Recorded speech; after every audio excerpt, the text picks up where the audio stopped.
इज्जत के मुताबिक उनको सीट दे दो। मेरे को एक सीट भी नहीं चाहिए, मुझे एक सीट भी नहीं चाहिए। जितनी सीट उनकी इज्जत और उनके मुकाम के लिहाज से आप दोगे, असदुद्दीन ओवैसी अलग मीटिंग करके तायीद करेगा। मैं तुम्हारे डाइस पर भी नहीं आऊंगा। चलो बताओ अशोक राव, तुमको कबूल है? जवाब दो अशोक राव। तुम बड़ी बड़ी बातें करते हो, आज मैं तुमको ऑफर दे रहा हूं कि हमको जरूरत नहीं है एक सीट की भी, कि हमारे बड़े भाई को, बाला साहेब अम्बेडकर साहब को उनके मुकाम, उनकी इज्जत के मुताबिक उनका मुकाम दे दो। उनको कुछ नहीं चाहिए, उनको कुछ नहीं चाहिए। मैं एक फकीर हूं, अल्लाह ने मुझे बहुत कुछ दिया। मेरा मकसद यहां पर आना, मेरे भाइयों सुनो, मेरी बहनें सुनो, मैं यहां पर अपनी ताकत के लिए नहीं आया हूं। अल्लाह जानता है मैं यहां पर इसलिए आया हूं कि कल जब मैं मरूंगा तो मुझे अल्लाह के पास जवाब देना है। अल्लाह मुझसे पूछेगा कि तुझको इज्जत दी गई, तुझको मकबूलियत दी गई, तुझको बोलने की आवाज दी गई, तुझे जबान दी गई, पता तूने क्या किया? मैं यहां पर इसलिए आया हूं, सुनो मेरी बात को, कि हिंदुस्तान के मुसलमानों पर बाबा साहेब अम्बेडकर का एक बहुत बड़ा खर्च है हमारे अंदर। मैं इस खर्च को उतारने को आया। मैं इस गरीब दलित और ओबीसी समाज के इंसाफ के लिए आया हूं। अशोक राव साहब, मुझे महाराष्ट्र का चीफ मिनिस्टर बनने का शौक नहीं।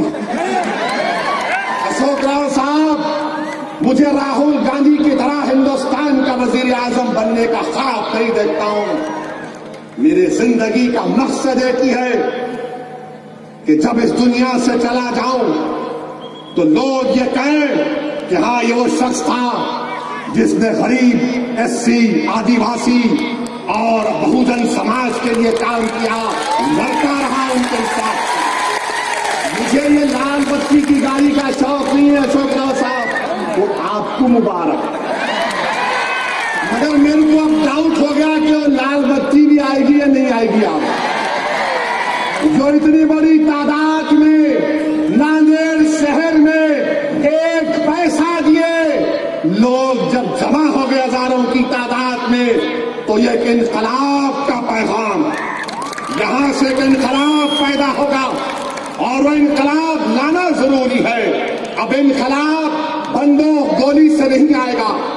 यही चीज बाबा साहेब अम्बेडकर ने हमसे कहा कि अब इनकलाब बंदूक गोली से नहीं, इनकलाब वोट के जरिए लाओ, वोट के जरिए लाओ।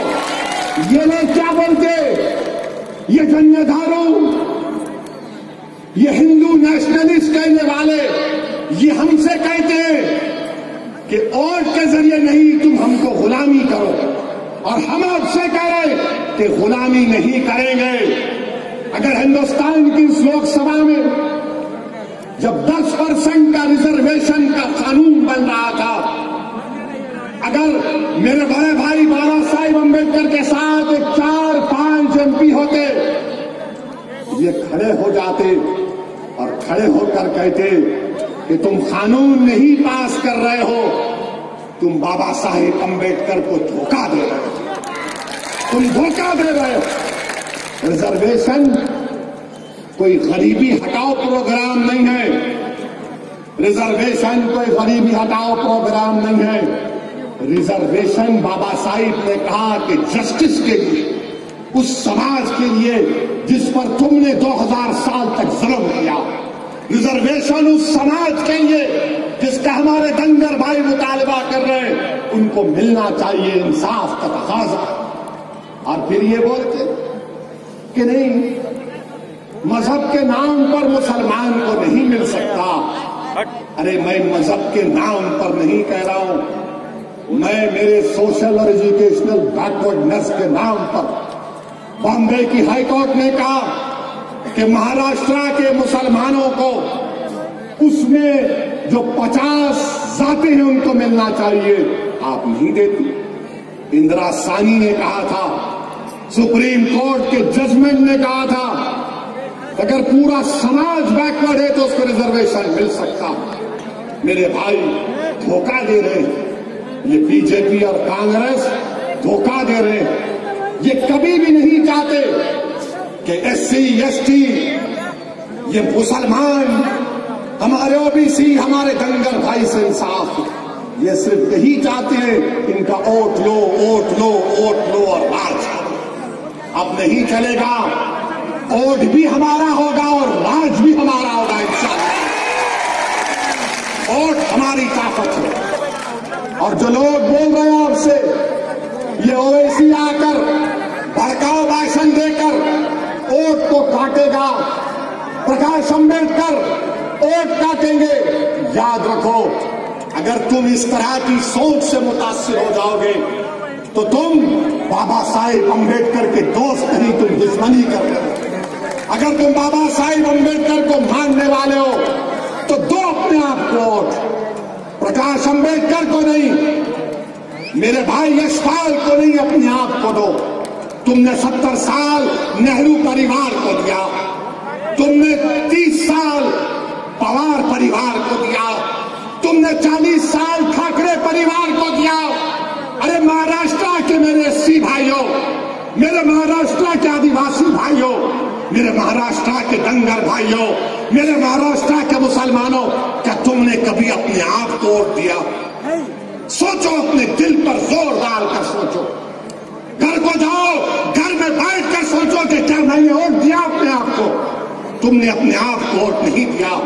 अगर आज किसी एक दलित औरत की इज्जत लूटी जाती, सुनो मेरे एससी भाइयों, हिंदुस्तान में हमारे वतन अजीज में रोज 4 दलित औरतों की रेप होता है। तुमने किसको वोट दिया? पूछो। तुमने रेप करने वालों का साथ दिया। आज आपसे कह रहा हूं, अगर अपनी बहनों को, अपनी बेटियों को बचाना है, अपने दलित नौजवानों के मुस्तकबिल को, फ्यूचर को बचाना है, दंगल समाज के भाइयों नौजवानों, तुम्हारे हाथ में लकड़ी है तो लकड़ी बकरियों के लिए नहीं है, वो लकड़ी संविधान के हक के लिए इस्तेमाल करने का वक्त